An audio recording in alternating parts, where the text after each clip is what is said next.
Whoa, whoa, whoa, whoa, whoa, whoa, whoa. Breaking my heart, yeah. What's happening? What's up? Got that thing fired up.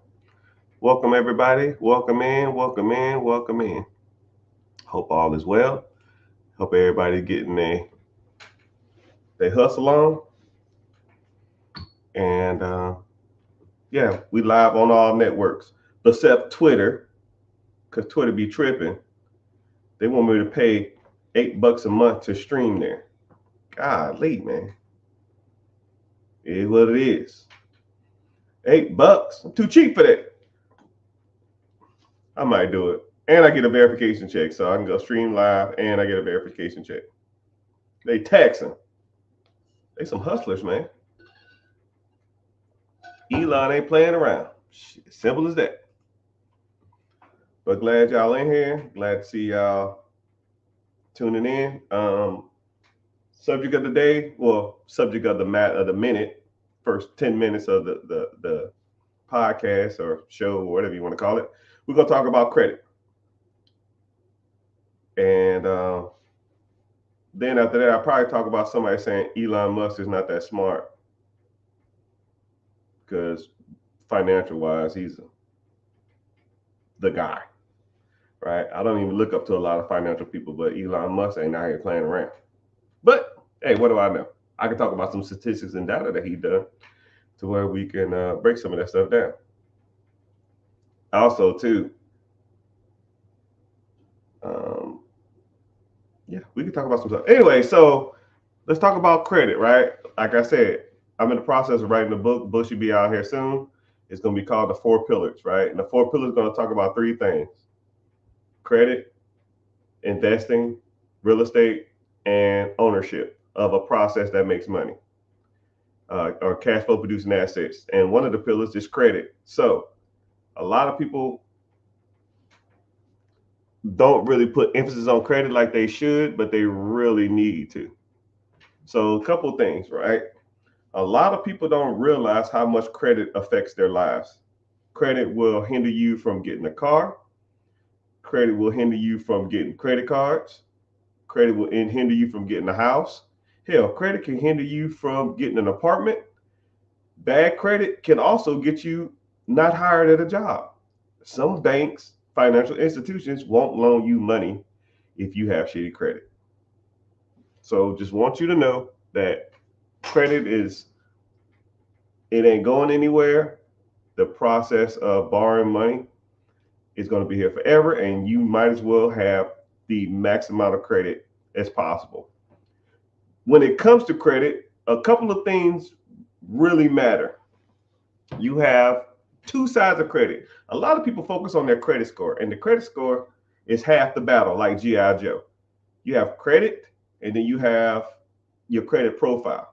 Your credit profile is what your credit is made up of. I know people that have high credit scores and have a weak credit profile. They got added as an authorized user on an account or something like that, and they don't have a strong credit profile, right? They don't have any lines of credit in their name. They don't have any bills in their name. They're just added on an account, and that's not a strong credit profile.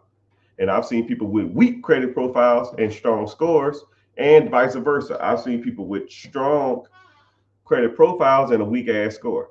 People with 600 credit score and they have $100,000 worth of personal credit in their name, and all their credit cards are maxed out or something like that.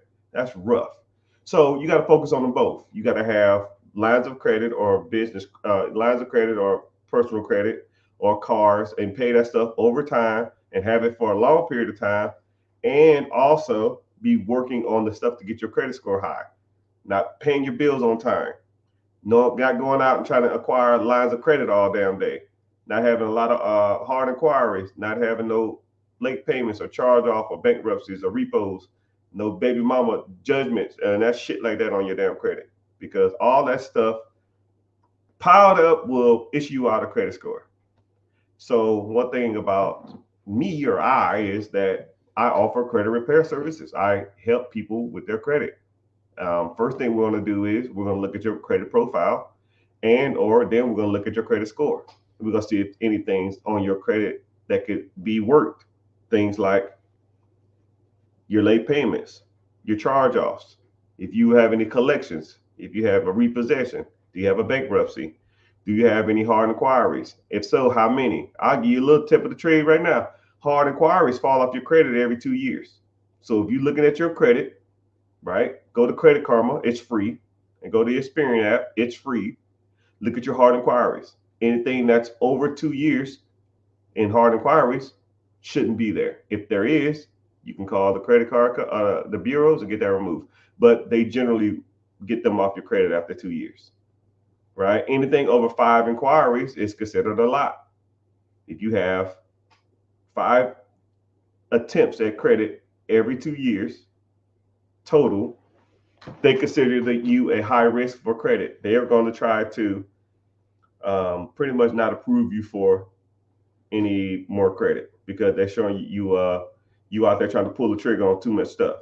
You consider high risk. So anything over 5, you should never try to get more than 5 lines of credit in a year, in a 2-year time. Anything over a year is kind of like it doesn't carry as much weight, but you should never be over 5. And just out of curiosity, the most I've ever seen hard inquiries in a 2-year period is 119. And I think to myself, who the hell applied for credit 119 times in a 2-year period? I mean, if you really think about it. So let's do some simple math. 365 times 2, 730 days a year, divided by 119. That means you're trying to apply for credit every 6 days. So every Friday you go out and try to apply for a line of credit. That's rough. And then you get denied too because you already have a lot of inquiries. But I can tell you something too. I'll give you another little trick of the trade.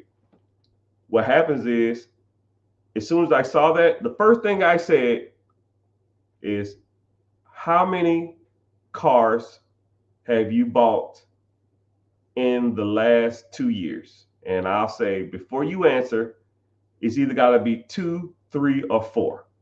And they'll say, oh, yeah, I got 3 cars this last 2 years. And I say, yeah, I can tell. I said, well, how do you know that? I said, because there's a right way and a wrong way to buy a car. I'll even put you on some more game, right? I'm giving y'all sauce today. Hope you're getting some value from this. Never get financed at the dealership, because the dealership job is to sell your loan to a lender. And the best, the one that gives you the best interest rate is the one they're going to go with, and they're going to get kickback from that.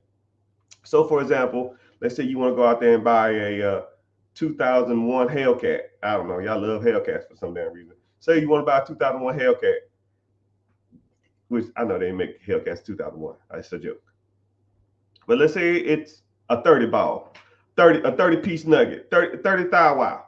So the car's 30,000. You say, hey, I got a finance department.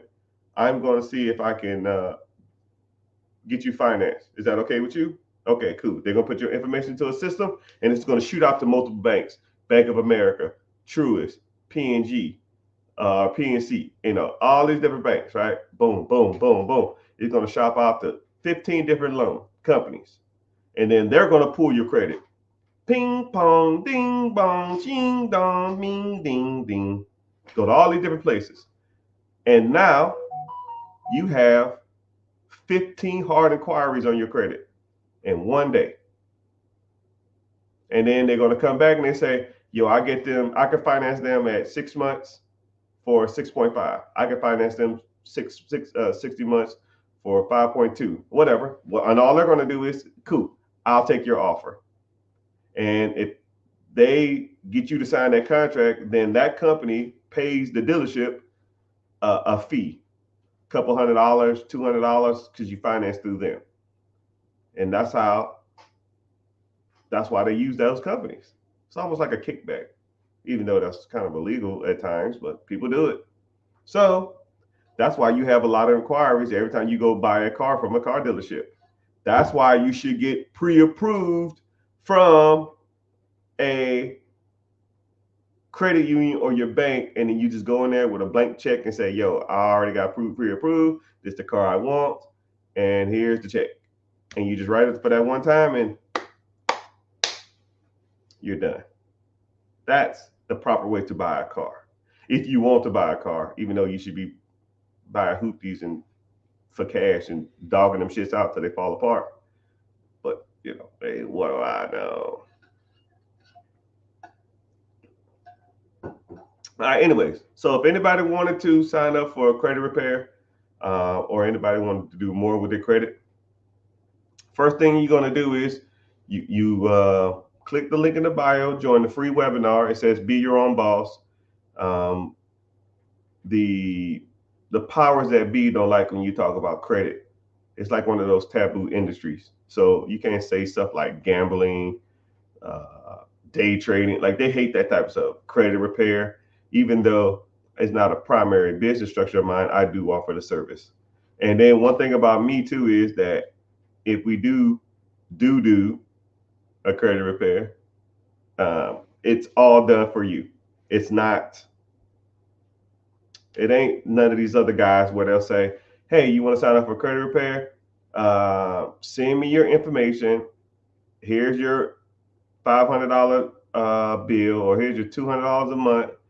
And here's all the stuff you send to the bank. You fill this out, you send this to the credit union. And like, I hate that, right? I don't want it like that. I'm an advocate of done for you, right? When I call and order a pizza, I don't want to call and order a pizza, then put on some clothes, go down the street and go to the pizza place, get the dough, put the sauce and the cheese on it, put my toppings on it, put it in the oven, take it out, cut it, put it in the box, and then take it back home. So what the hell did I pay you for? For me to do your job? No, right? I order a pizza, 30 minutes or less, the pizza should be at my doorstep. I mean, about simple as it gets. It's the same thing with anything, right? Same thing I do with credit. You pay for the credit service, it's done for you. And all you do is just check your account every 35 days.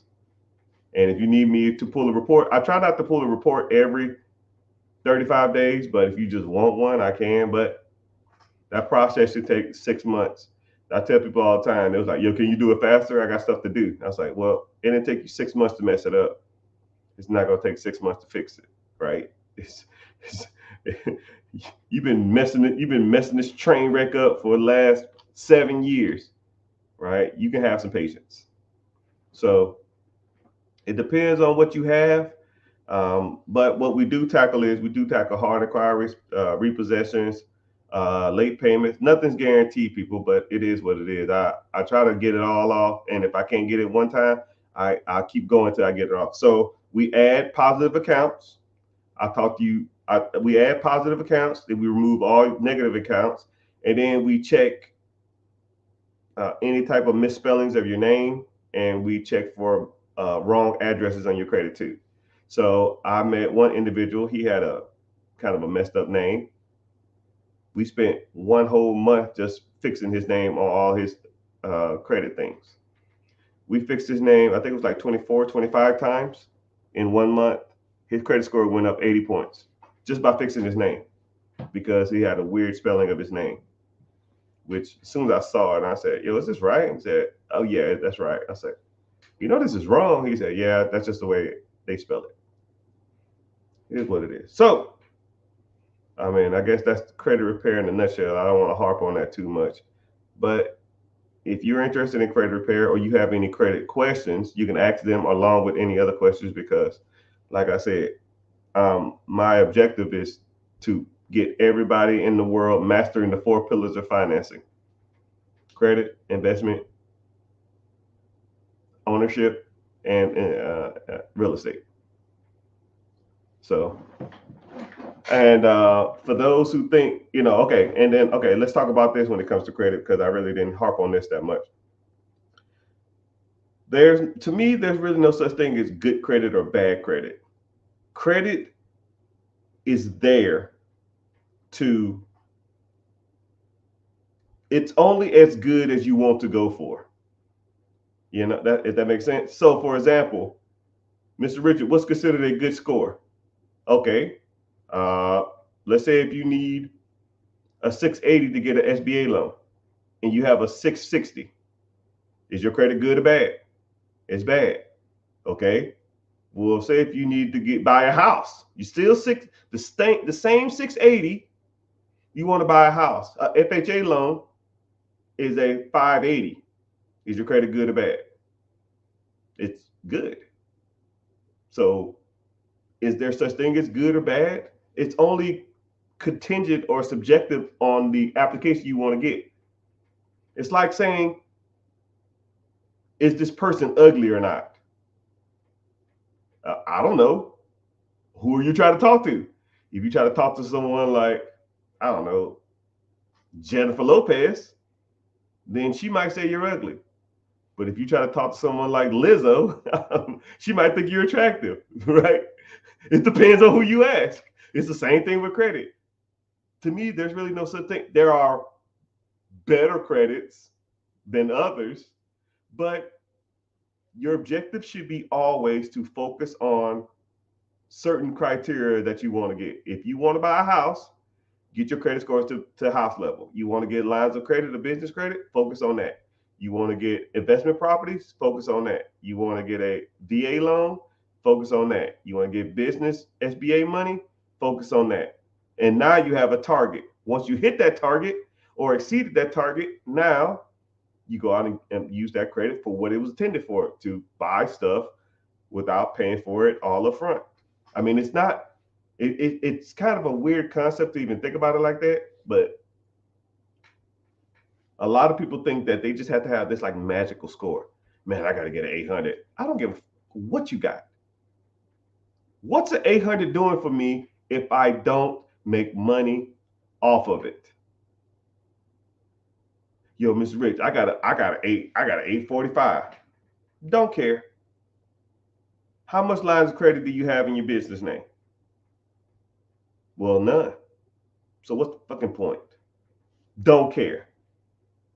I'd rather have $1 million worth of business line of credit and a 700 than 0% of business credit, zero amount of business credit, and have an 840.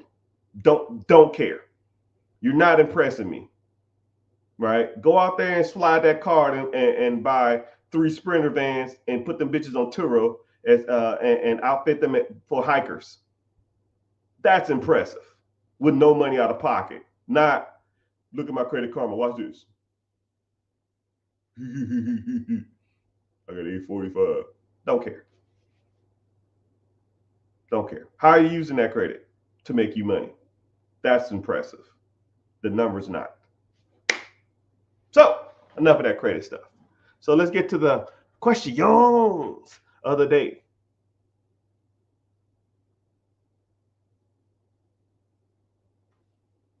So somebody's commenting a whole bunch of Elon Musk stuff.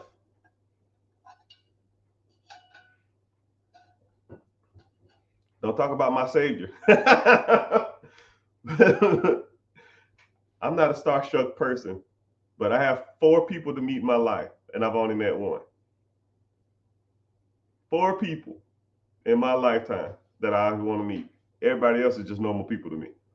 I will never be starstruck unless I meet these 4 people. Elon Musk is one. Which I met him, but I didn't really talk to him like that. But he was on some weird stuff. When I was in the military, I had to service his private jet. I did a mission for NASA. I helped launch the first SpaceX mission, and then as the shuttle was launching, we had to service Air Force One and Elon Musk plane. They was parking on the same tarmac. So I was out there.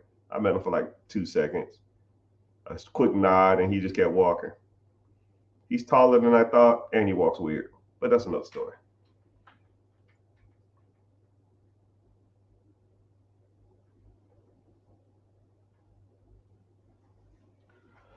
What are my opinions on college? Is college investment is it a good investment? Uh, what is okay? Let's say the average college tuition is over 4 years a hondo, 100,000. Wow. If you go to college for something specific and that's what you want to do, I can see it. But to go $100,000 in debt to do something that's probably going to pay you $60,000.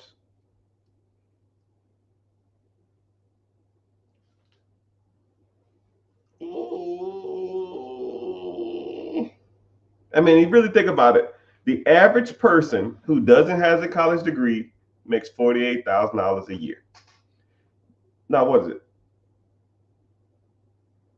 I think it's 44,000. I'm gonna have to fact check myself. I don't want to say the wrong thing. Average income for a non college graduate. 42,000. No. Yeah, 42. An associate's is 44. Ooh, college, a bachelor's is actually 59. I thought it was 56. It went up. So let's think about it. A person without a college degree, average income is 42.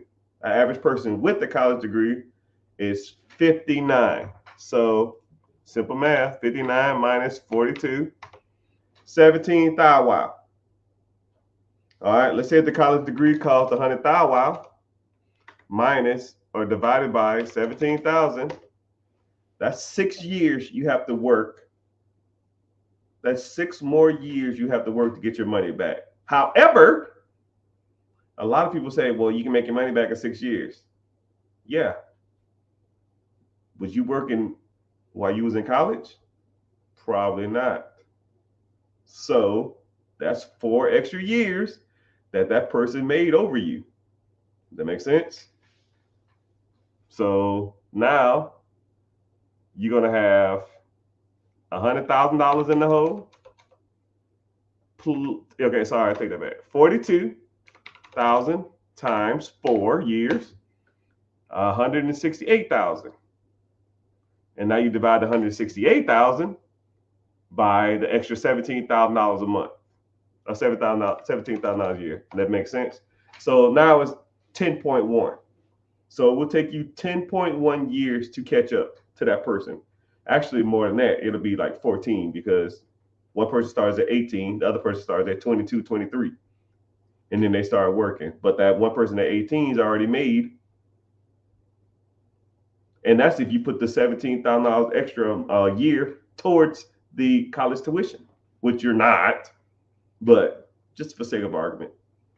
So you're somewhere in the range of 14-year head start. So 14 years, 14 plus 18, I don't know, 32, 33. You'll eventually catch up to that person at 33 years old. Eh. But that's average. I could take the $100,000 and start a business or buy a business. And the person making $60,000 a year will never make the person what the entrepreneur makes.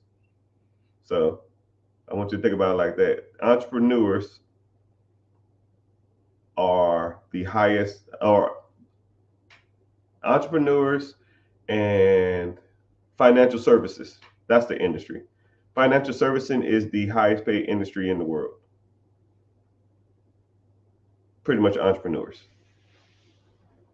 Right? But it's not easy and it don't come quick. You got to work for it. I want a 61 Plymouth Barracuda. Ah, Barracuda. I want the LLC. All right, well, Sammy, I don't know what that means.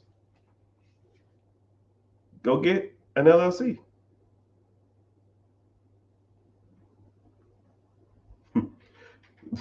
Someone said I look like Rick Ross. What's crazy is, man, like I don't even see it. I'm way better looking than that dude. And I'm not trying to like diss on him or anything.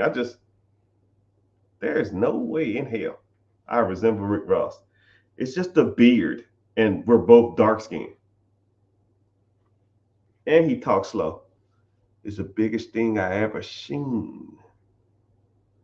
Bigger than everybody, you know. There's something wrong with you, man?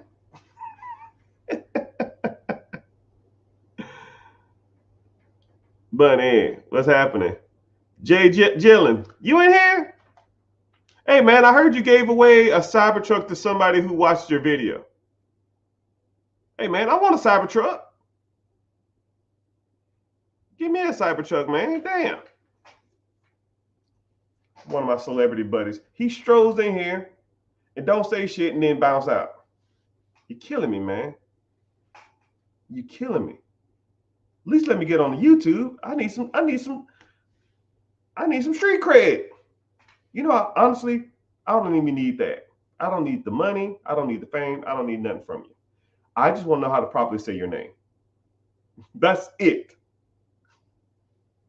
I don't want to see Logan Paul. I don't want no Prime deal. I don't want to meet Mr. Beast, even though I saw that special.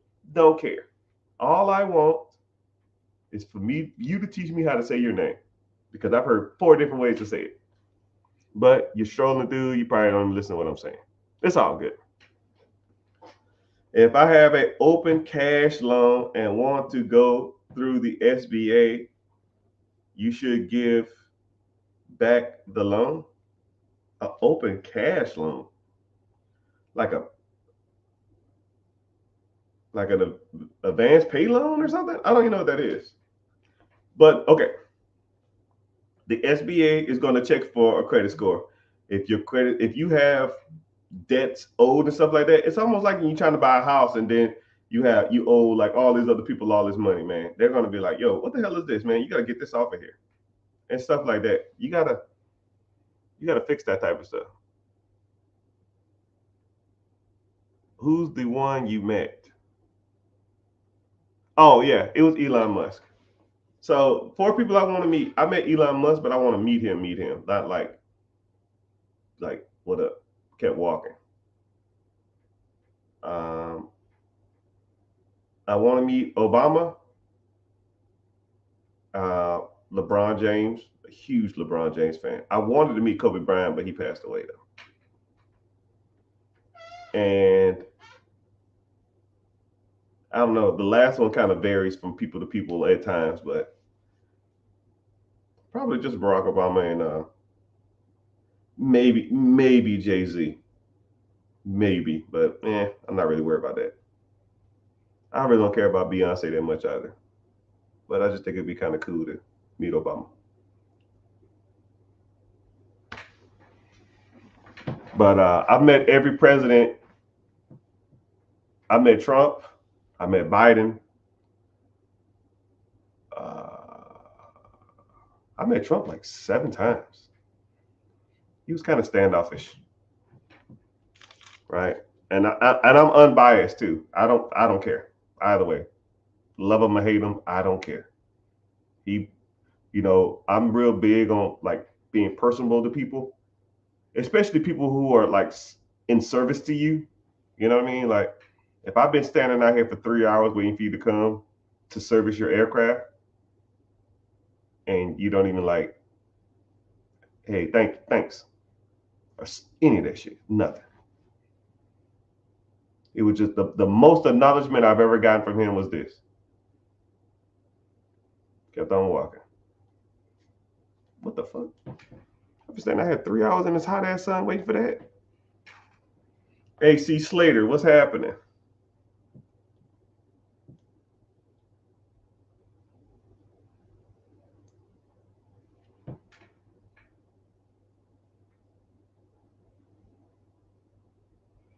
I wasn't ready to drop out of college. Okay, I'm not saying college is not bad. I think I learned a lot from college. I learned a lot I learned a lot from college. But in all honesty, I think I learned more from the military than I did from college. Honestly, the military, if you go in it with open mind and try to take as much out from it as possible, you'll get the game. You'll get game. That's my personal opinion. I almost wish everybody can do 2 years in the military.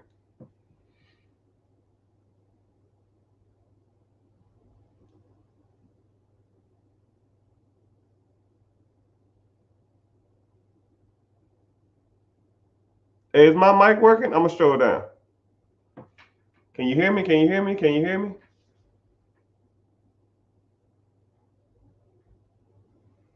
What did you do? Learn in the military? Shit, everything.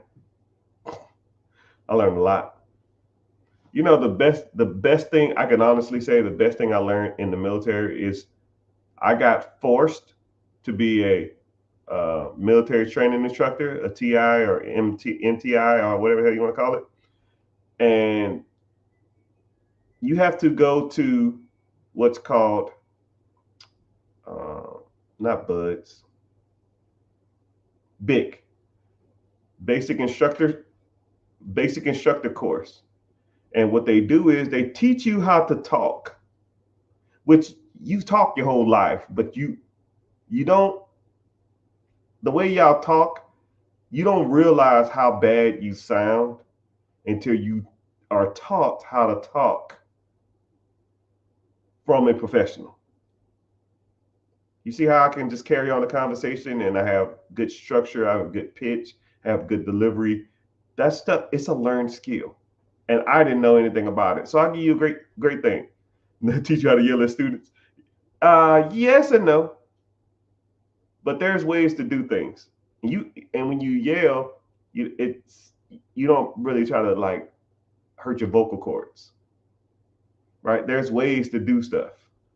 I'll give you a great example of something that I learned in military. Right, I'm gonna put y'all on some public speaking game. One is called verbal distractors. Everybody has them. Some people have them more than others. A verbal distractor is any random word in a sentence that didn't need to be there, but you constantly repeat it. So things like, um, well, and then you can either start it or end it with verbal distractors. Things like, you know what I mean? You feel me? You pick up what I'm laying down. You see what I'm saying? You don't have to say that stuff. If you conveyed your message properly, you don't have to reiterate the fact that they understood what you're saying. You know what I mean? Verbal distractor. Um, don't say just shut your mouth and think about what you're going to say next. You know what I mean? You see what you're learning. You're learning. Okay? Verbal distractor. I catch myself doing it now all the time. But if you watch a lot of people public speak, they'll give you some, man, they'll talk about so much stuff and they will talk about, we have to watch public speakers in the class and we'll watch their verbal distractors and we'll go through and wait for their pauses. You got about 5 seconds to start talking. And then you continue your message without saying words like a It's a learned skill. You just got to do it. See what I'm saying? You feel me? You pick up what I'm laying down?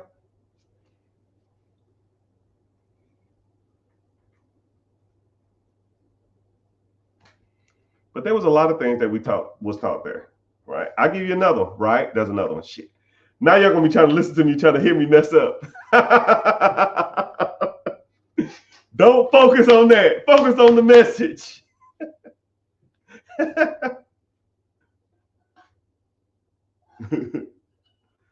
Are you cool with Tyler Perry Madea fan? Sure, I guess. I don't know.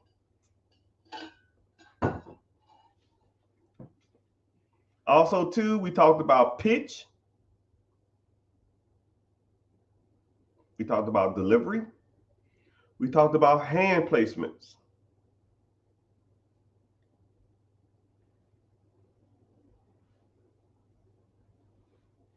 If you get verbal distractors, they make you do push-ups.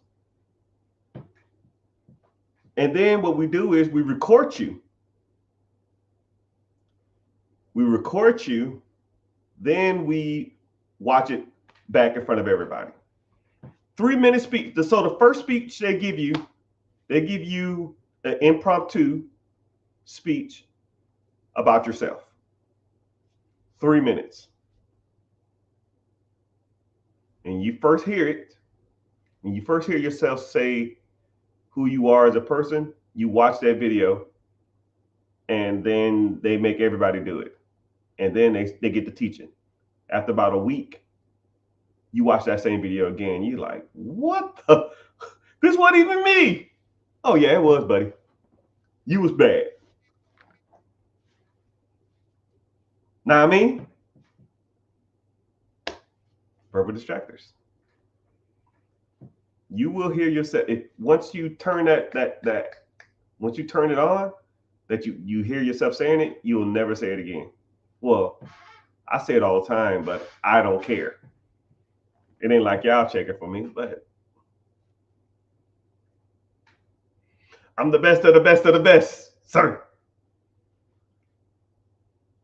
And just like also too, pacing the room, pacing back and forth, look at people in the eyes when you talk to them. And something else we do is we talk the triangle of speech. So you look at someone in the front, you look down at the left corner, then you walk left and look at them in the right corner. And then you work your way in the middle. 2, 3. 1, 2, 3.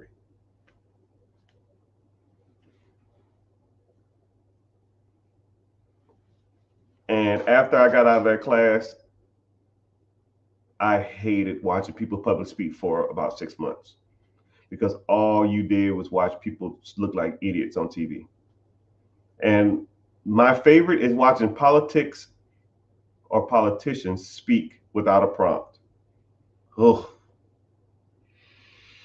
it's so bad. But there's a lot of stuff we talked about. I'm not going to go super detailed into it, but that was one of my favorite military lessons. And how to sleep anywhere. How to pretty much go to sleep anywhere in the world at any given time. I can literally fall asleep in 30 seconds. Anywhere. Anywhere. How? Just do it. Just learn. I need to learn that. You know, a lot of people say that, and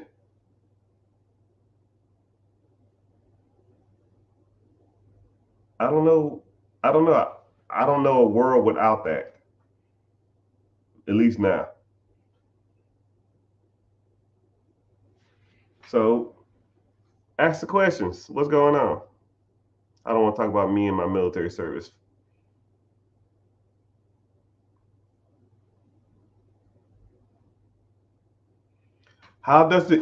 Someone asked, how does the SBA prove that you have income? Great question. So there's 2 things that the SBA is going to look at. Excuse me. Either you're going to buy an existing business, or you're going to get funding for the business you have. If you have an existing business, they're going to pull your tax returns, and they're going to look at your credit score, and they're going to look at how long your business been open. And that's how they're going to prove the income of that business. They're going to look at your financial statements too, P&Ls, year to date, profit and loss statements, all that other kind of crap. But if you're buying a business and the business is bringing in $200,000 a year, they don't care what you make. You can make nothing. They don't care. because they know if that business is going to make you $200,000 as soon as you buy it, you're making $200,000 a year now. Now your job is to manage that business to the best of your abilities. So they don't verify your income, they verify the business's income. So when they verify the business's income, then they'll go through the business's financial records, business tax returns, business P&L statements or whatever, and then they'll base that loan off of what that business brings in. But the way I teach my students or anybody in my mentorship or on a one-on-one or a consultation or anything, whatever you want to do, I teach them to make to where the SBA gets money, the money that you bought, the money that you borrowed receives a payback, and then you get a check as well. It's like the trifecta of debt servicing. Once you understand that concept,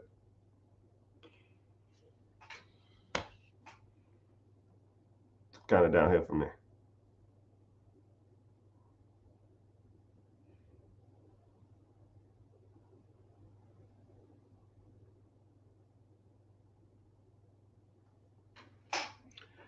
Someone said business credit or personal credit. I don't even know what that means, but I'll answer that question to the best of my ability.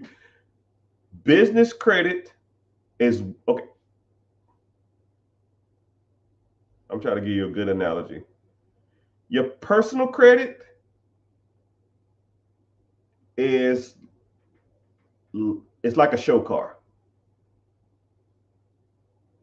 You pull it out the garage, you wash it on the weekends, you take it to Cars and Coffee,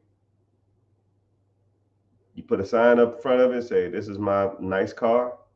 People come take photos of it, and when you're done with it, you take it and you put it right back in the garage with a tarp on it. That's personal credit.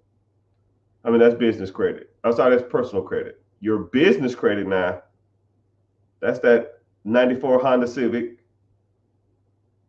with the airbag missing. You got to crank it up with a screwdriver. It makes like a loud knocking noise, anything under 30 miles an hour. And you do donuts in the parking lot at Publix when you go to get groceries. That's your business credit. You dog that shit out. You maximize the line of credits you got. You get as much funding and credit you can get on it, and you wear them damn lines of credit out. Your personal credit, you keep that nice. Your business credit, you dog it out, because business credit does not show up on your personal credit. Nobody knows you have business credit except you and the bank. That's the beauty of business credit. You can go out and get hundreds of thousands, millions of dollars worth of business credit, and the other banks don't even know it. They might know it. I don't know. I don't care. If I go to a Bank of America and get a 40 ball, I go to Wells Fargo and get a 30 ball, I go to Chase and get a 25 ball, I'm sitting on a Hondo, a 100,000. Now I can go use that in whatever business structure I want. I want to go buy cars and put them on Turo. I want to go buy ATM routes. I want to go buy a bread route. I want to go buy a Dunkin' Donuts. I don't give a shit what you want to buy. You dog that credit out. And then as long as that venue you're going into can pay for the credit that you are getting. If it's not, then it's not worth it. But if it does, then it's worth it. If I got 0% interest, let's say if I have this line of credit, 30 piece nuggets, 30 piece nuggets. And I always like to show people this. And sometimes I just go get these just to show y'all I'm not out here playing around. And here you go. Here's the date. Here's the date. This is a brand new card. 30-piece nuggets, 30 thigh wow. Now, let's say if I went out and I wanted to buy a vending machine route. The vending machine route is $30,000 cash, and that's 0% interest for a year. And the guy told me it's been making $30,000 a year cash flow to my pocket for the last 5 years. Now, is that a good deal or a bad deal? Well, I got 0% interest for a year. So if I use the 30 ball on the line of credit, that's not going to show up on my personal credit. Within a year, I'll be breaking even. And then next year, it's paid for, and I can just make $30,000 a year. So is that a good deal or a bad deal? If that's what you want.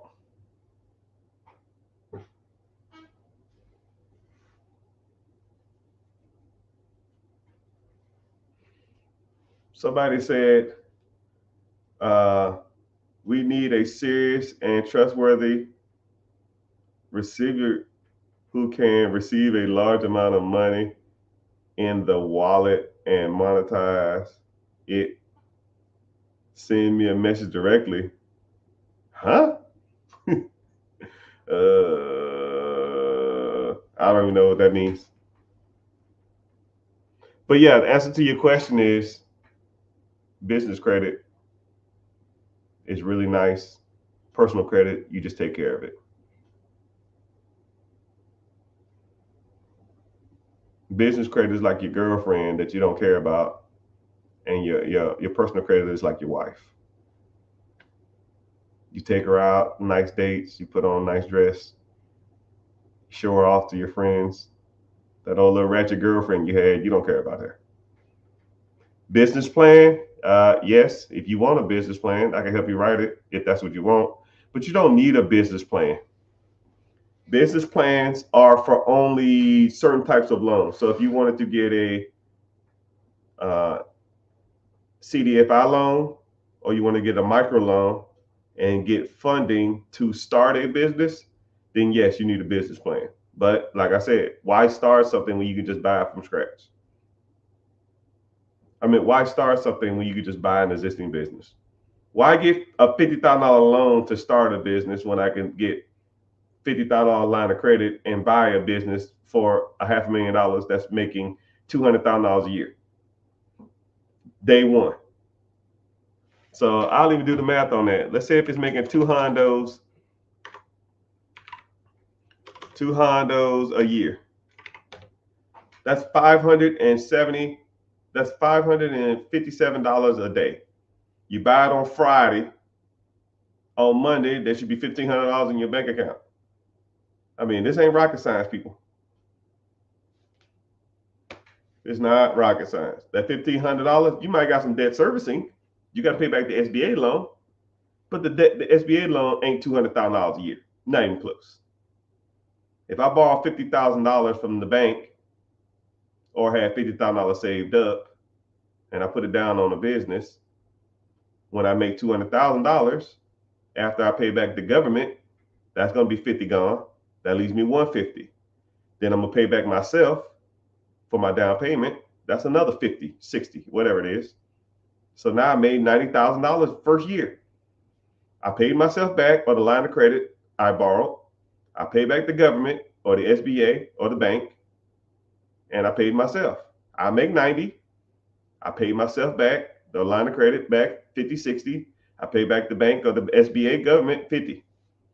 90, 50, 50, or sorry, 50, 50, 60, 90, or some shit like that. Whatever the damn numbers are.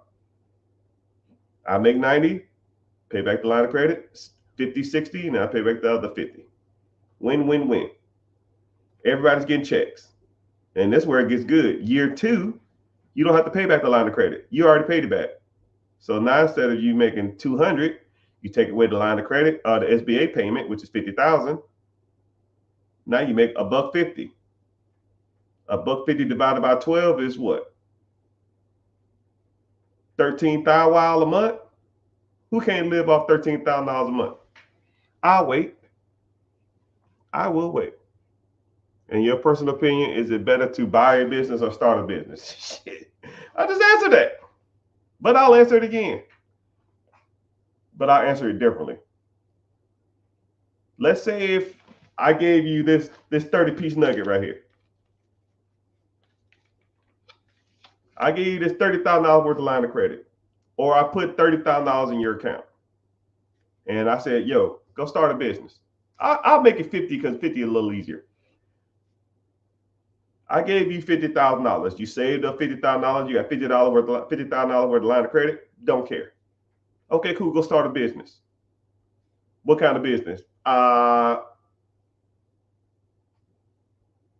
daycare. A little easier concept to grasp. A daycare. Okay, I want to start a daycare. You got $50,000. Cool. You need to go lease a building. Say the lease on the building is $2,000 a month. That's $24,000. He or she might say, yo, I need security deposit and I need first month's rent. So $4,000 gone. Right? So out of the 50, $4,000 is gone. That's $46,000 left. Cool. You need to go buy equipment. You need to go buy some pads.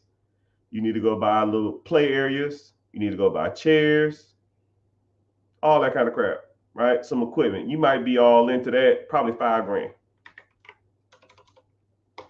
So now you got 41. Okay. So now then you need probably a point of sale system. You're not going to be sliding no damn Cash App on no damn business. You need a point of sale system. You need to get some cash registers, some reoccurring payments. You need a vendor to run that process, right? That might be a couple grand for the year. Okay. So now you got the vendor, the point of sale system, you got supplies, and you got the business, right? You're going to do an opening, I don't know, a month from now.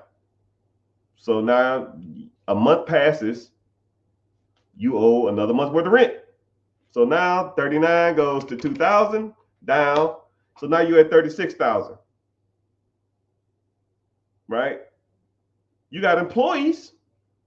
You're going to be taking care of these damn kids yourself, right? So let's say you hire three people, and let's say they get paid $1,000 a week, which is $4,000 a month, which is $48,000, which that's a decent amount. $1,000 a person, you hire 3 people. That's $3,000 times a month. $3,000 a week times 4. That's 12,000. So now you're 37, go to 25. You still got 25 hondos left, or 25,000.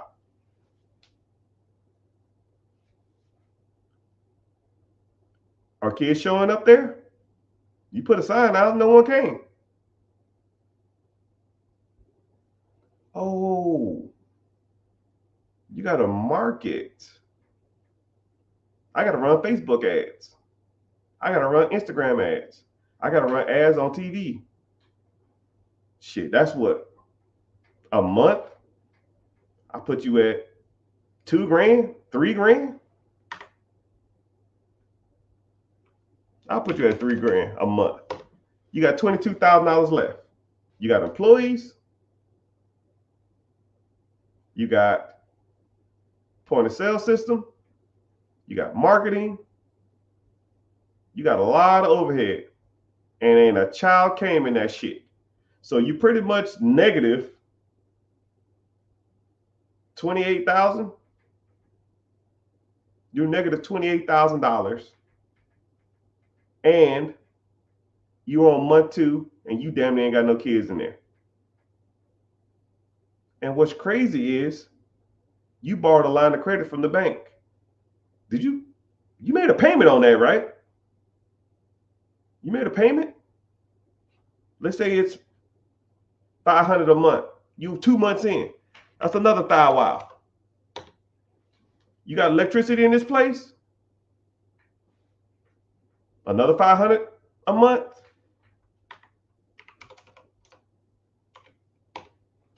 Three months in, that's another $100. That's another $1,000. You at 19,500. Now let's say out of the advertising, you 3 months in.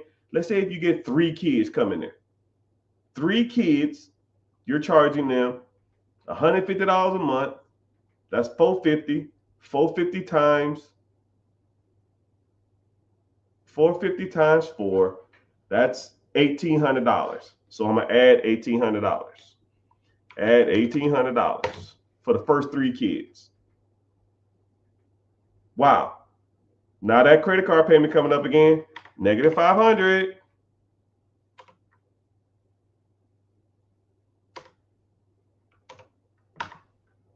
Your rent came up, that's a negative $2,000.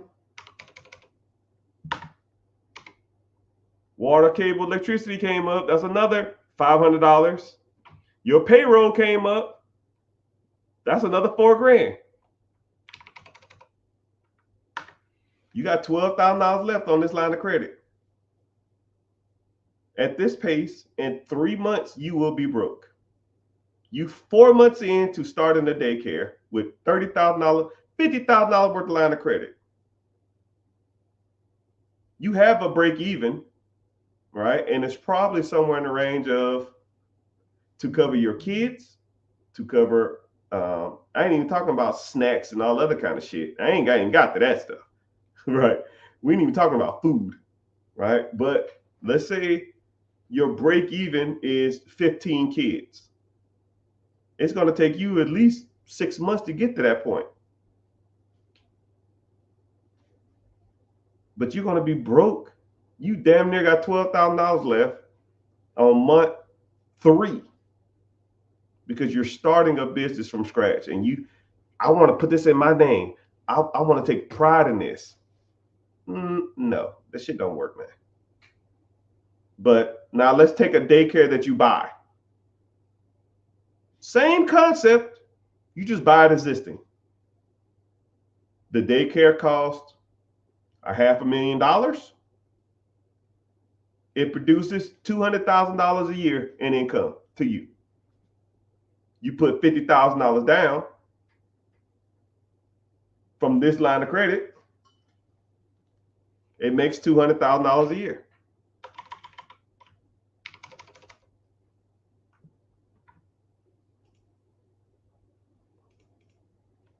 $200,000 minus the SBA loan is going to be about $45,000 a year. Now you at $155,000 a year. You're going to pay back the line of credit, right? That's another $55,000, probably with some interest or some shit. That's $100 piece. Now year 1, you make $100,000. Or you divide $100,000 by 365. That's $273 a day. You buy it on a Friday, $273, Saturday, $273, Sunday, $273, Monday, $273. You up a G over the weekend you bought it. Do you got to go out and hire employees? They're already there. You got to find a point of sale system? No, they're already there. You got to go find a place and go get a lease? No, it's already there. You got to find management? No, it's already there. You got to do any advertisement? Nope, already there. You got a CPA? Already there. Accountant? Already there. Why reinvent the wheel, people, when the wheel is already there? So people always ask me, what's my opinion? Should I start a business or should I buy a business? If you like losing money, then start one. You know the statistics on businesses that close in the first 5 years? 91%. 91% of all business fail in the first 5 years. And that's over all businesses. Oh man, I can get into this type of business. Tech ain't, that don't work in tech and all this other kind of stuff. No, that's all businesses. That's all businesses. Nobody's exempt. But what is the success rate of a business that's been open for 10 years already? So you telling me a business has been open for 10 years, management, systems, teams, employees, accountants, cash flow, income, taxes, and it's been there for 10 years. You're not even working there. You telling me you're going to take over this process and fuck it up and you're not even there? It ain't happening. Generally, it's not happening unless you go in and talk about, I'm in charge. This is the way we're going to do shit. No. Hey, everybody. I am one of the founding members of this company who bought this company. I'm just here to, if you have any questions, let me know. But everything will be directed to Jim or John or William or Smith or Jane or Daniel. He'll direct the questions directly to me. And or if you really have to talk to me about something that you can't take to him, I always have an open door policy, but always use your chain of command first. Assistant manager, shift lead, GM, and then me. See y'all at the Christmas party. Boom, boom.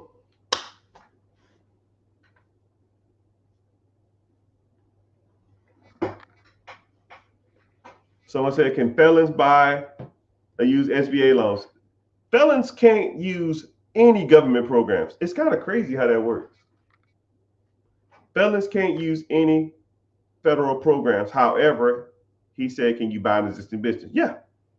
You can still buy businesses. You can't use the government to buy businesses.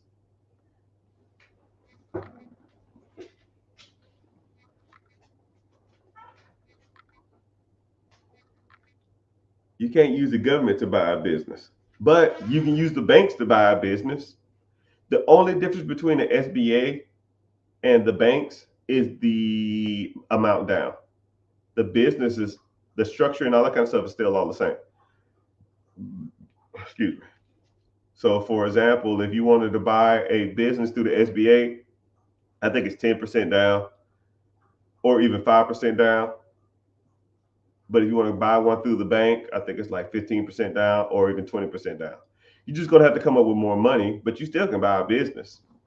Or better yet, cut all them out and just go straight to the source. Get the owner to finance you. 41% of all deals are financed. All 41% of all business deals, business acquisitions are financed through owner financing. You don't even need the bank. You just need to know how to negotiate and find the deals. Once you understand that, you can find the money.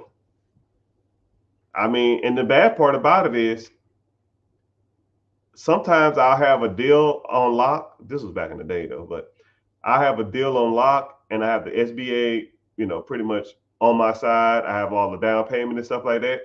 And I'll just say, you know what?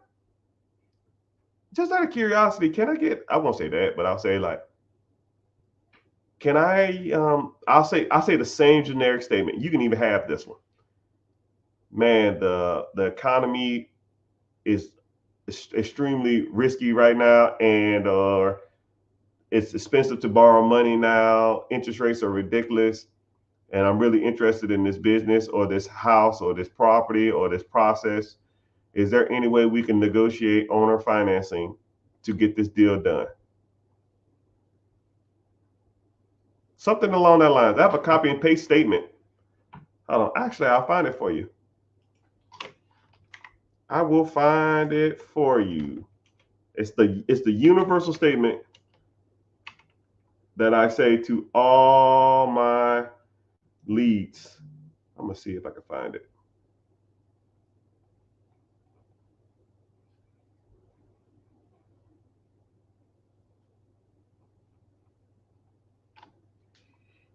my luck, I won't be able to find it. But it goes along the lines of, I'm really interested in this deal.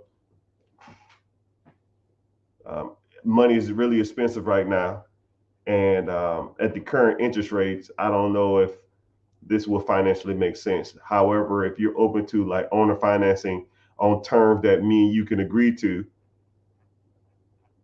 um, then hopefully we can make something happen or something to that extent. I've negotiated more owner financing deals with this same stupid ass line than you could probably freaking imagine.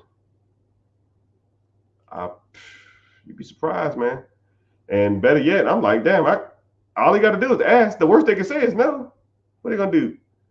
Be mad at you for asking you to finance their deal? No. Come on, where's it at?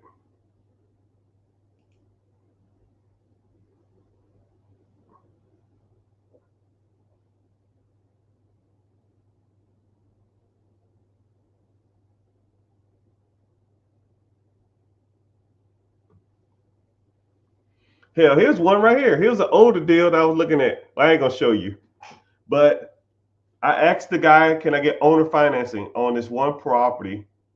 It was a cheap house, and he said, "I need to sell it quick. If you give me $1,000 down, I will owner finance you." $1,000.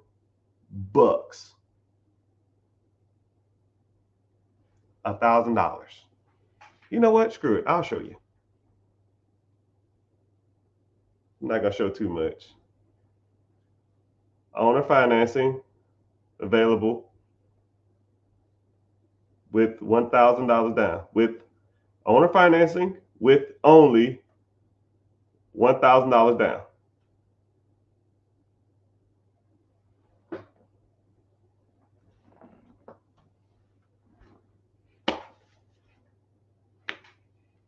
Stuff works, people. You got to make it work though. The bad part about it is, man, I should be charging y'all to be telling y'all this stuff, but at the end of the day, I am about like value and trying to get people to get out their comfort zone and let people know that this stuff does work. If you want to learn more about this stuff, click the link in the bio and join the free class. I got a free class coming up here soon. Sooner you click on it, the faster you can get to learning. The faster you can learn this stuff. I don't know what subject we're going to talk about this Friday when we meet, but generally it's a good one. And we focus on the 4 pillars, and I hold you accountable too. And I give you homework. Man, where is this at? I'm trying to show you the one that I bought. It's this is old though. I probably won't find it.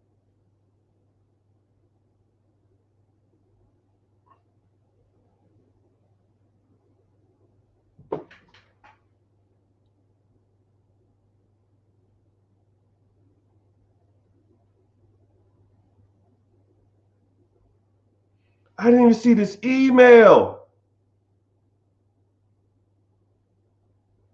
Oh man.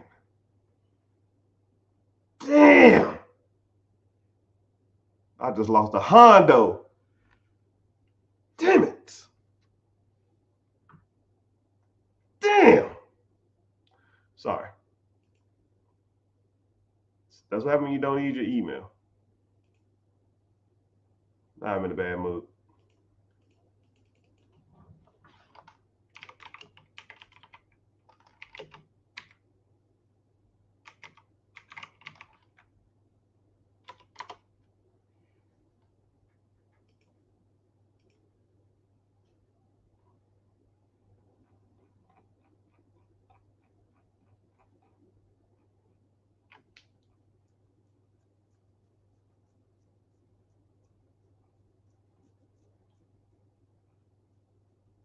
Come on, where's this deal at, man?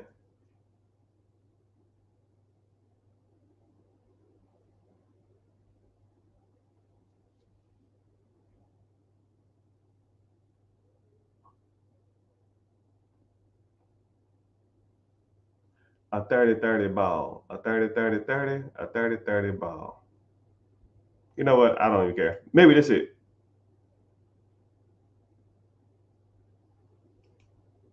Maybe that's it. You got about 10 more seconds, Mr. Rich. Then I'm out. 8. I don't know. I can't find it. I was just trying to find anything that I forgot the statement that I used. I used to have it copied and paste in an area, but I don't even know where to look for it. But anytime I'm looking for it, I just find it, but I can't find it now. Maybe because I focus on talking instead of that. Anyways, enough of that crap. Can you turn a property primary into investment property? Can you turn your primary residence to an investment property? Yeah, rent it out. Simple as it gets. Thank you everybody for checking in. I see y'all on YouTube. I see y'all on Twitch. Who the hell be watching from Twitch? Be some random person.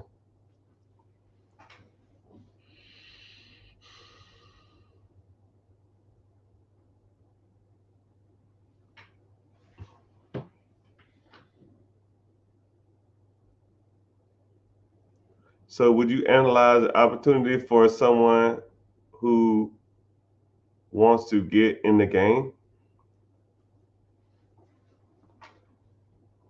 Better be buying a B-Day present. Better be buying a B-Day present for who? For you? It's your birthday? It's your birthday. No, your birthday on the Super Bowl. No.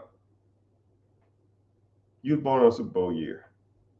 That's what it is. Would you analyze? Yeah. This is what I do. If you wanted to learn more,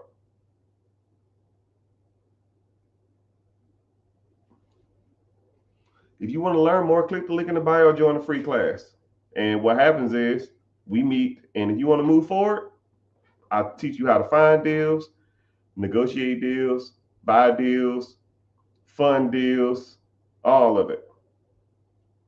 But it's not easy. I'm not going to say it is easy. I'm not going to sugarcoat it.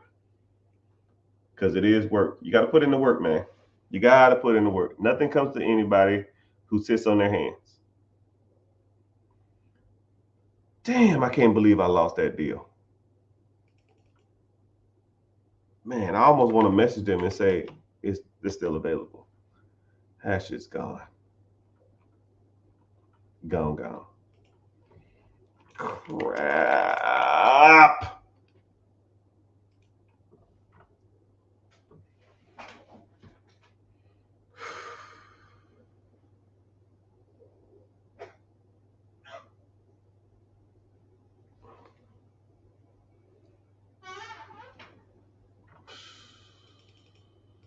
Come on, killer. What the fuck?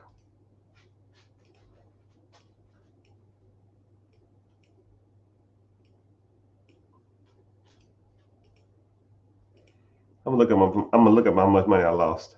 All right.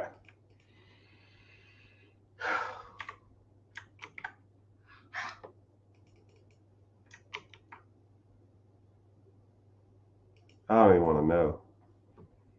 I don't even want to know. All right, killer, come on.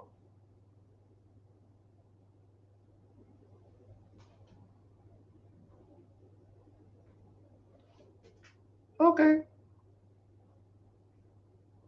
Not as bad as I thought. Not as bad as I thought. I'm sorry. I was working. I'm working. I'm not gonna stay on too much longer. I got God dang. People.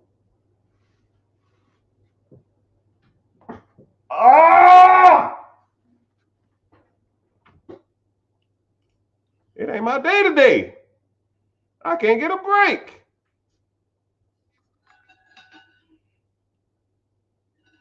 Have you ever bought a firm that does cybersecurity? IT's not my thing. People, you know what's crazy about IT? People who own IT businesses think their businesses walk on water. And I hate that. I hate the idea of people that think their businesses, it's like people, I'm not trying to talk ill or bad about people, but you ever met somebody who had a kid and the kid wasn't that cute, but the people whose kid that is, they think that kid looks better than they think they are, or they have a badass kid and think the kid's nice, but the kid's bad as hell. It's the same thing. I generally IT businesses are like that from my personal experience. Not all of them, but it's like a person that thinks they're, or I wouldn't say a kid. It's like a person who thinks they're good looking. They might dress well. They might be clean cut. They might smell good. Or they might have nice long hair. Or even like a female. You guys use female too. Nice long hair, in shape, good height, and they're just not good looking. But they think they're good looking because people tell them all the time, hey, you're attractive, you're attractive, you're attractive. And you're just like, nah, you're not that attractive. You meet a guy, it's the same thing. Guy that's real arrogant, think he's kind of cocky. That's my experience with IT businesses. People who own IT businesses think them shits are up here, and they're not. They're like here. And people like, yo, IT is the future. I got this AI test system I'm integrating. No, no, no, no, no, no, no, no, no, homie. We call a spade a spade. If the guy's a 6, he's a 6. I don't give a damn how many degrees he got. I don't give a damn how smart he is. Money might play a factor, but if you're a, you don't supposed to be. If you're a 5 and you're rich, you're not a 10. You're still ugly. You're just a rich 5, right? Mark Zuckerberg is an ugly dude. Just because he's a billionaire doesn't make him better looking, right? Some people might think he's better looking, but he physically is not a better looking person when he's rich. It is what it is. Same thing with IT. That's just my personal opinion, right? But what the hell do I know?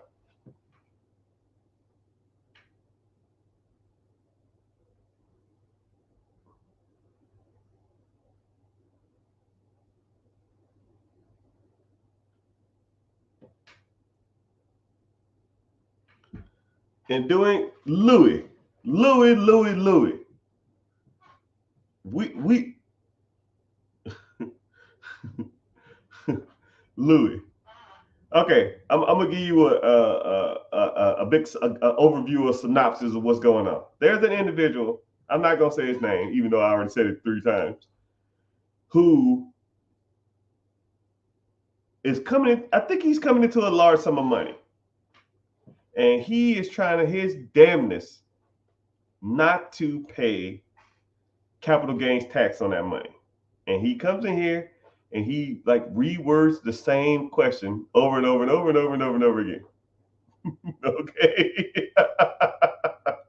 I get it, man. I get it. You don't want to get hit with a 30-piece nugget on them taxes. That capital gains tax, let's say this individual, let's say this individual inherited some money, inherited a property. Let's say he inherited an apartment complex from his great grandfather. The great grandfather and left it to him, and he wants to sell it for $5 million. You're gonna have to pay capital gains tax on that $5 million at 28-30% capital gains tax. That's a 1.5 million. And he wants to know the best ways to not pay capital gains tax on it. And every time you come in here, I'll give you 8 different ways not to do it. But hey, you click the link in the bio, become a client. We can do whatever you want to do. We can set up a one-on-one and we can figure it out. But I think I've guided you enough in this journey, my brother. I put you on enough game to last you a lifetime. But that's if you sold it. But if you're in the process of selling it, then that's fine. You can refinance it and you don't have to pay capital gains tax. You don't pay taxes on debt. But I think I probably said that before. I like that. I like that. Michael Beasley. I like that. Where the money at? Is it better to buy a business? Yeah, I just answered that question. I don't want to run a business. So what do you want to do? You want to work? Pick your poison, man.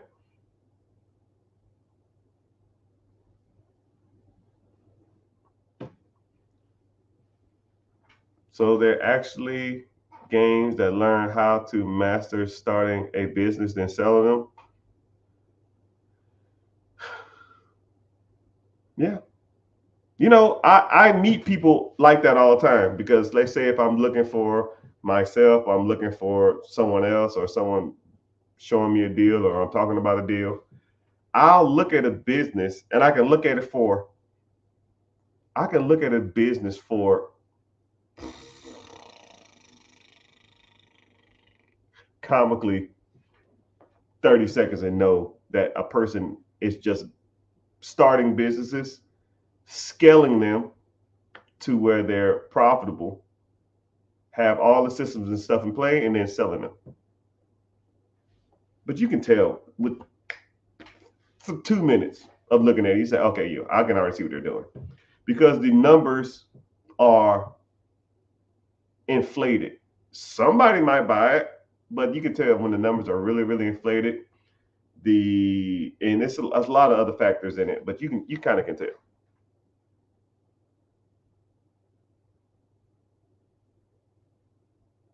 So what do I?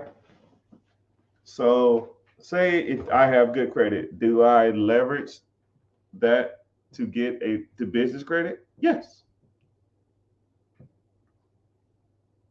You leverage your personal credit to get business credit, and then you use the business credit to buy a business or to buy real estate. And once you get that, then if you do it right, that piece of real estate or that business or that entity or that whatever you got should pay for everything. If it's not paying for everything, then you did it wrong.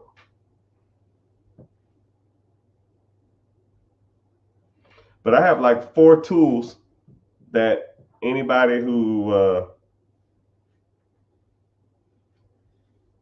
the coaching program, they all get the tools.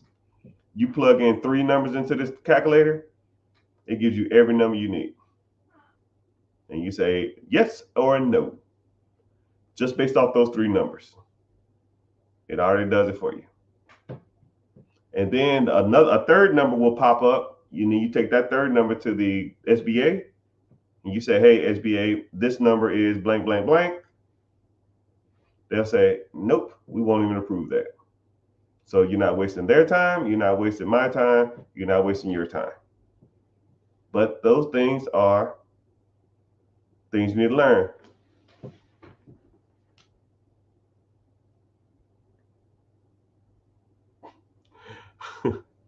I bought a Lamborghini with an SBA. Thanks for the guidance. No problem. Buy 2 of them. Boss, boss, boss, boss, boss, boss, boss, boss, boss, boss. Ain't owner financing risky because it depends on them to make the payment? Huh? No. It depends on you to make the payment. But generally, people don't have a lot of debt. If you do owner financing deal, more than likely they don't have any debt on the business or on the place. You can do it on a financing deal with debt in place, but you got to take consideration that they got to pay the debt down too.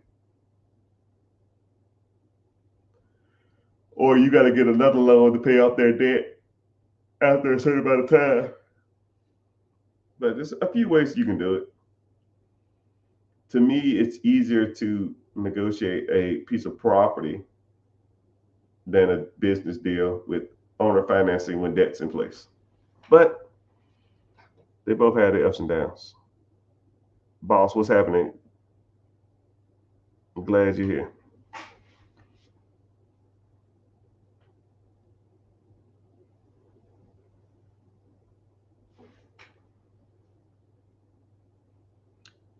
Underneath your clothes, there's an endless story. My time bird, what's happening? What's with your opinion on that? I don't know what you said, man. Now I gotta stroll up, see what you're talking about. Underneath your clothes, there's an endless story.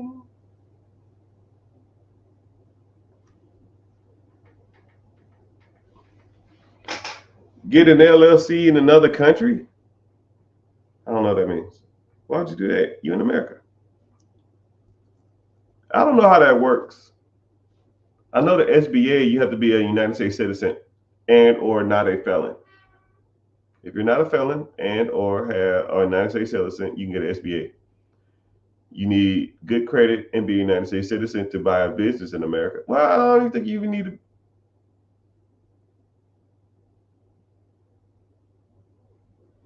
If you want to use the United States bank, but you can use if international bank if you want to. If you're coming from overseas to buy something in America, you can use the international bank to fund that if you want to. I don't see why you can't. I don't see why people would though, right? I'm sure there are plenty of good existing businesses in their country. But what do I know? You wish you knew me 3 years ago? Best time to invest yesterday. Second best time today. About simple as it gets.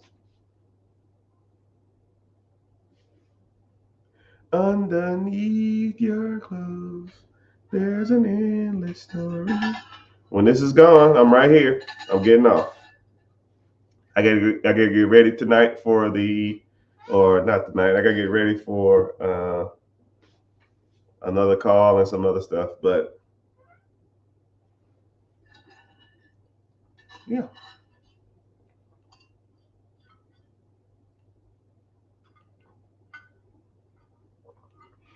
You know what's crazy is I was talking to a content creator. He called me today and he said, well, he called me earlier. I won't say today. But we talked on the phone probably like a half an hour. And he said, I'm strolling on social media and I'll see your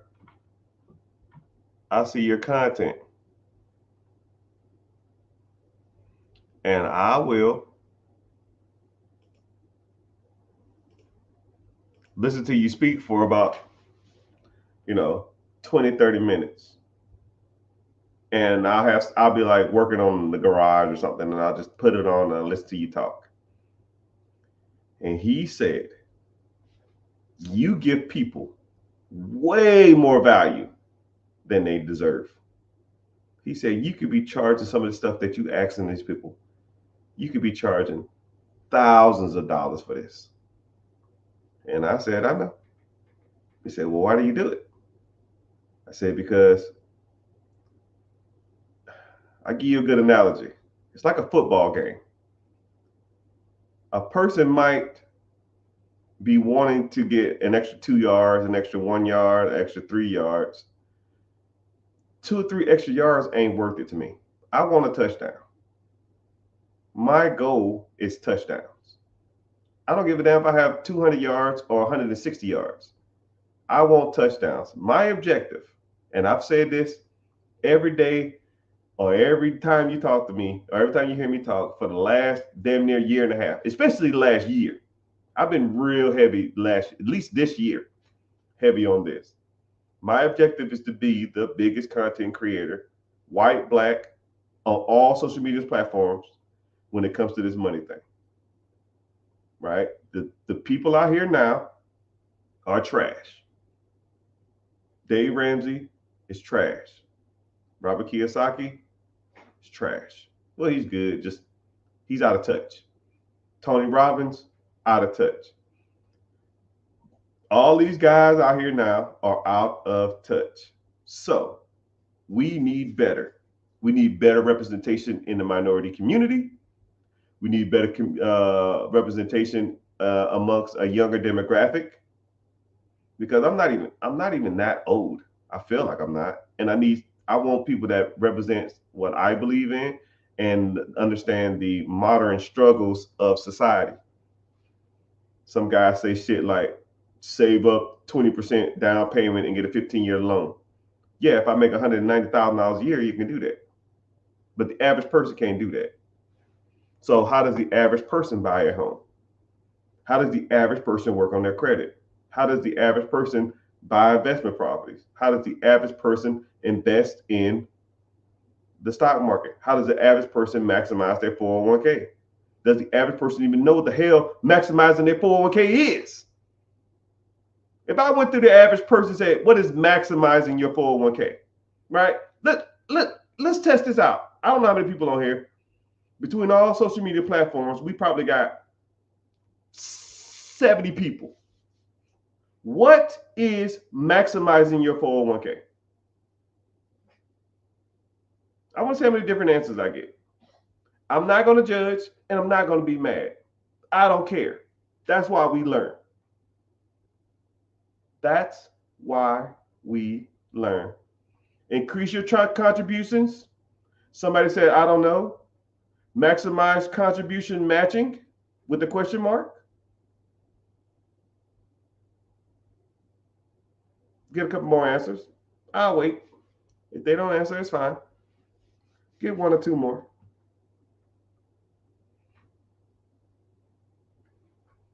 What does maximizing your 401k mean?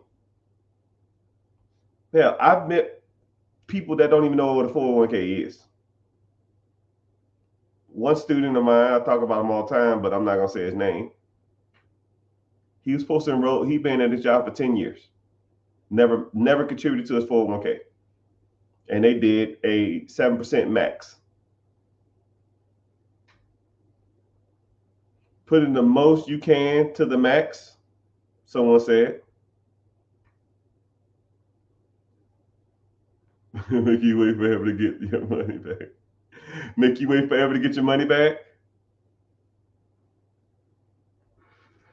Maximizing your 401k meaning, someone kind of hinted on it, means that whatever they contribute to your campaign or whatever they contribute to your 401k, you maximize the amount or potential you get back out of it. So if they do a 6% max, a 6% match, then you maximize that opportunity. You put 6% in there. So everybody on here, here's another piece of guidance that all y'all should do. Go to your human resource department at your job and you say, hey, I need to know everything I need to know about my 401k. And they'll say, okay, here you go. Here's a piece of paper. Yeah, fuck all this. How much y'all match? If you put in 6%, we'll give you 6% back. Cool, let's do that. You want to be aggressive or you want to be conservative or you want to be medium? I'm young, fuck it. Let it ride. Because if you think about it, if they match 6% of your paycheck, let's say if you make $100,000 a year, 100,000, 6% is $6,000. If you give them 6, they're going to match your 6. So now you at 12.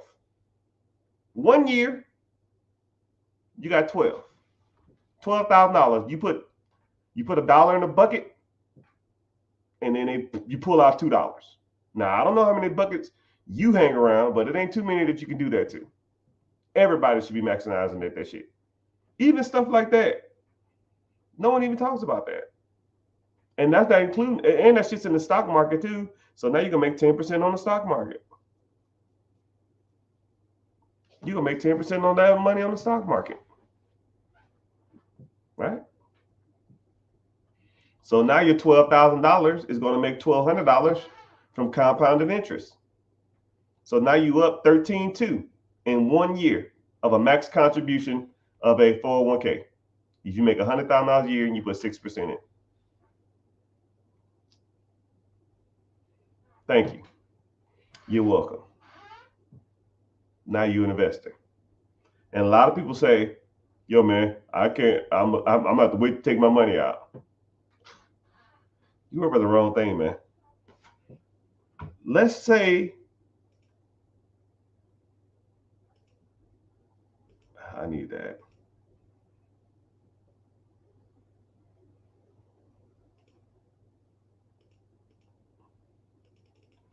Let's say you started off with zero. I'm gonna say the average person in this chat, I'll say you're 40 years old, right? Say you're 40. You're gonna contribute in that account until you're 65. 25 years. And let's say they put it into a conservative index fund that pays out the stock market average since the Great Depression, 10.1. You put in 6%, they put in 6%. That's $6,000 if you make $100,000 a year. That's 12 thou wow. So you put in 12 thou wow total every year.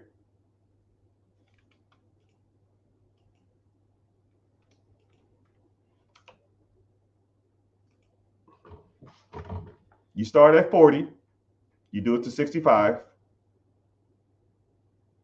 $1.1 million, actually $1.2 million. But the bad part about it, the good part about it is your contributions, your interest that you make on that money is $106,000 a year. So from 65 until you die, you will get a check every year for $106,000 on your $1.2 million that's sitting in the pot. And this is where it gets good. You don't need the money. You don't need the money. You take the $106,000 and you live off of it until you die. Then you take the $1.2 million, you put that shit in the trust. And now your kids will get $106,000 every year for the rest of their lives. And then when they die, their kids will get $106,000 every year until they die. And so forth, and so on, and so forth, and so on. And just by you starting your 401k at 40 years old, maximizing your contributions to get a match, leave it in there till you're 65, get a check for the rest of your life, you will make your kids trust fund babies. That trust fund will pay them every year for the rest of their lives. And if you got one kid, he or she will make $106,000 every year for the rest of their life until they die. And then they're going to give it to their kids. And now they're going to pay them out. And so forth and so on. And what you really should do is put some stipulations behind that money, right? Say stuff like, yeah, you need to have a college degree. You need to have an active job to receive this check. You need a drug test. For your height and weight, you need to be no more than 20% overweight. Because I don't want you sitting around looking all flabby and gluttonous. But it's your trust. You set that shit up however you want. And you have an arbitrary or a lawyer check the people that's in there. Yeah, y'all got y'all drug test? Cool. I need your height and weight. Step on the scale. You overweight, bro. Get out of here. It'll be open for the next month. You got to lose 15 pounds in a month. I don't give a shit. That's what the law states. That's what he wanted. If you don't adhere to it, I don't care. But if that's what you want, that's what you do. That's how you do it. Someone said, is $4 million a good size deal on a 1031 exchange? Is $4 million a good deal? Nah, dog. Because most people make $4 million on anything, right? Which is better, a 401k or a mutual fund?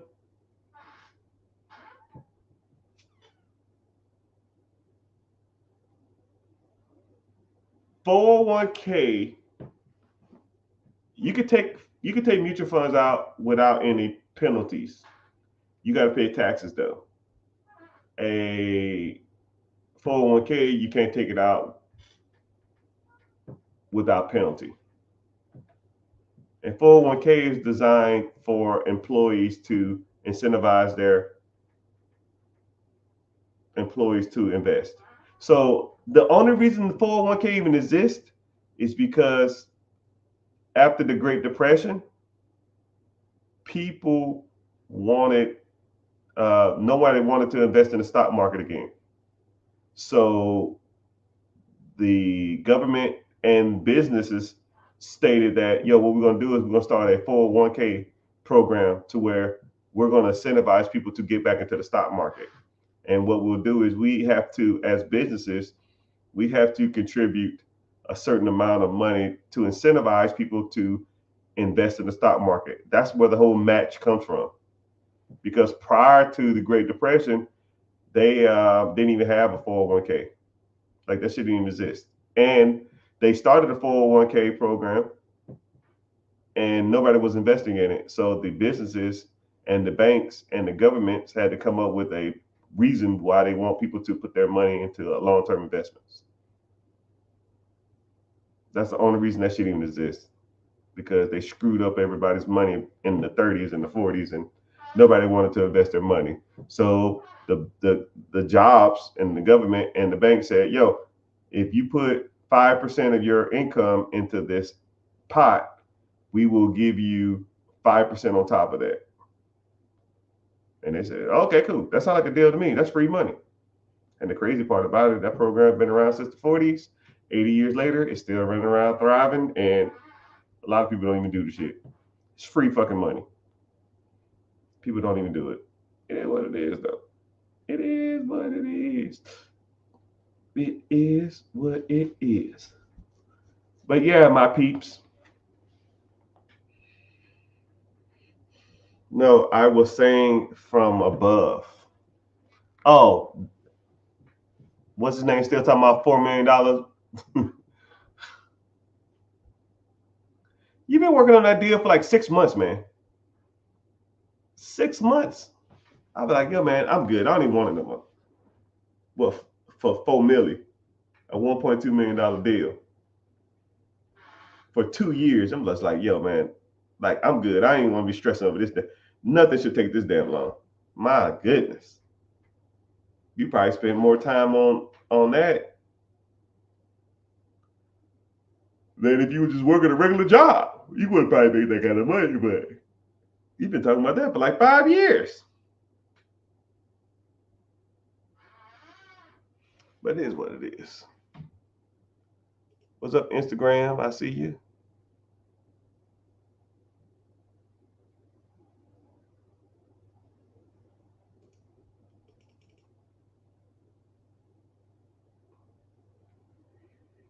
And I gotta make it. Don't ask me, $1 million baby. Don't ask. I ain't never represent, baby.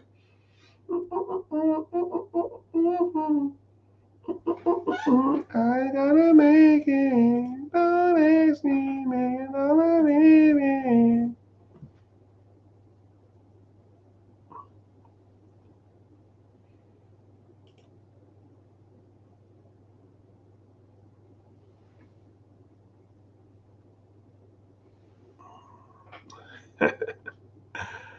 A dirty ball. A ton of count. A ton of time. I took a time.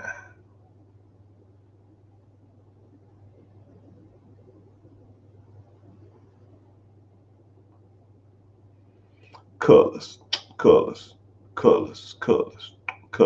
I am a nightmare walking, psychopath talking. King of my castle, just a gangster stalking. But my back's hurting. I gotta use the bathroom, and even though it's so vulgar, but I gotta go do some things. But yes, we have a free class coming up. Should be Wednesday, 9 p.m. EST, Eastern Standard Time. So sign up for the free class, come through the webinar, say hey to your boy. And let's talk about money. Let's talk about finances. Let's talk about credit. Let's talk about business funding. Let's talk about real estate. Let's talk about it all because you should be you should have a good understanding of all this stuff and how it works. And until you truly do, you won't have a good understanding on how this process works. And I'm not gonna say I'm the know all be all, but a lot of the stuff I talk about and a lot of stuff I teach and a lot of stuff we talk about will help you accomplish a lot of your financial goals. And I'm not gonna say it's gonna happen overnight. It's gonna take some time. It's gonna take some effort. It's gonna take some energy. It's gonna take some determination. But that's what we do. And I'm gonna hold you accountable, and I'm gonna give you homework. Do your dang homework, and I'm gonna get you done. I get you done. All right, one more question, and I gotta go. Um, Social media gets mad at me if I stay on more than 2 hours. So I just gotta do between 90 minutes and 2 hours. That's my sweet spot. So let's talk about mutual funds. All right. What about them? All right. So you have ETFs and you have mutual funds. ETFs is a way you can track generally the S&P 500. That means the top 500 stocks in America. You can track the top 50 companies in America. You can track the top 100 companies in America.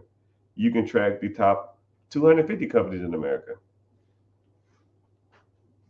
You can track all that type of stuff. But the S&P 500 is typically tracked on ETFs or index funds. Mutual funds are when a stock invests in a mutual type of market. So let's say if I wanted to invest in energy. So there's an energy mutual fund.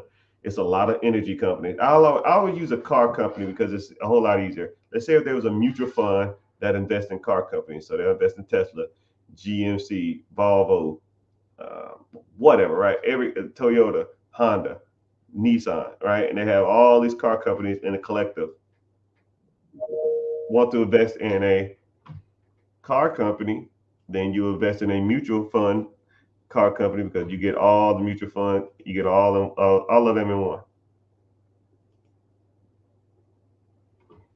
Then, if you wanted to invest in an ETF that tracks everything, then you just get a SP 500. It will have a portfolio manager. Yes, ETFs have the portfolio manager, and mutual funds has a portfolio manager, and the portfolio manager takes what's called an expense ratio. And a good expense ratio is anywhere from 0.3% to 0.8. Anything over a 1 point, anything over a percent to manage my money is not worth it. But sometimes the bigger mutual funds that produce the most amount of money is somewhere in the range of like 1.5, 1.25. They charge more money, but you get better results. So you're already negotiating from a what you call it perspective. It's like you already -1%. So if that mutual fund produces 15% and they charge a point and a half, now you make it 13.5, right? Is the 15% worth the point and a half? Sometimes it is, sometimes not. That's what you got to go through and do your research, right?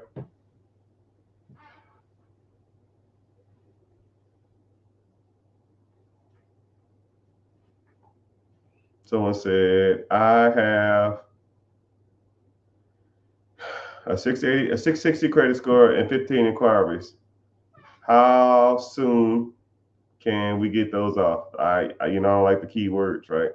I don't like speed, fast, quick. It's just weird ways to look at things, right? That's like going to a personal trainer and saying, yeah, man, I'm overweight. How fast can I get this weight off? I'm like, I don't know. It's like, you see what I'm saying? It's like a weird question to ask. We don't focus on speed. We focus on having a good credit profile, and we focus on everything that's negative on your credit. If you take care of that stuff, And if you need more lines of credit or you need more stronger credit profile, we work on that type of stuff. And statistically, over time, you will have a good score, right? Don't worry about the weight when you're trying to lose weight. You focus on working out, getting good sleep, drinking more water, eating healthy, and weight will fall off. It's the same thing. But 680 is not even a bad score. The Macquarie, you probably have, I can tell you straight up, you more than likely have high debt to income ratio, not debt to income ratio, credit utilization. You have, I want you to download the Credit Karma app, go in there, click on any of the first numbers, scroll down to where it says debt to income ratio or credit utilization. I promise you, your credit utilization is probably about 70%. You just got to pay off your credit cards because your inquiries really don't factor in that much unless you have, and you more than likely just have high credit utilization. You have high, okay, so 8% credit utilization. So you probably have, you don't have, do you have like a repossession or repossession or bankruptcy on there? Let me guess. Repossession? Nah. You have a repossession? No. You got a repossession? I'm trying to figure it out. Repossession? I'm in debt from college. College debt don't make a difference unless you was missing payments. But I think a lot of times they don't even factor that shit in either. TT, what's happening?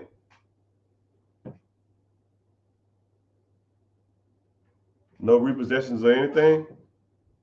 You don't have any. What about late payments or charge-offs? You have a late payments or charge-off or anything?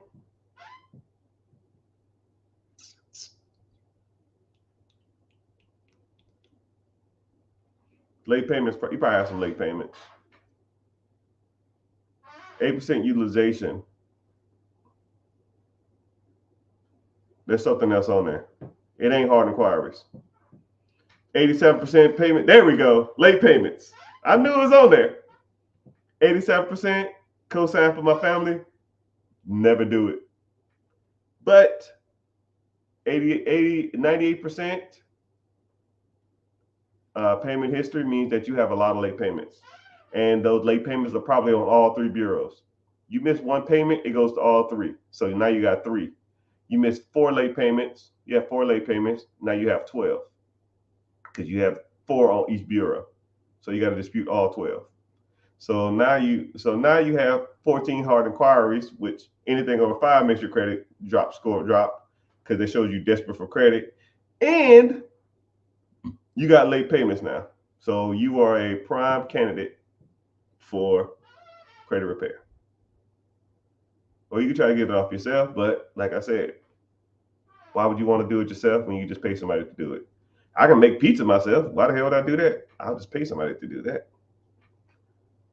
When you come around, you'll bring brighter days. You're the perfect one for me, and it will forever will be, and I will love you so for always. Anyways, what main social media? It's been real. It's been fun, but it hasn't been real fun. I got to get off every 2 hours. I might get back on later on tonight. Probably not. Click the link in the bio. Join the free class if you want to learn more. We go from there. Get this money.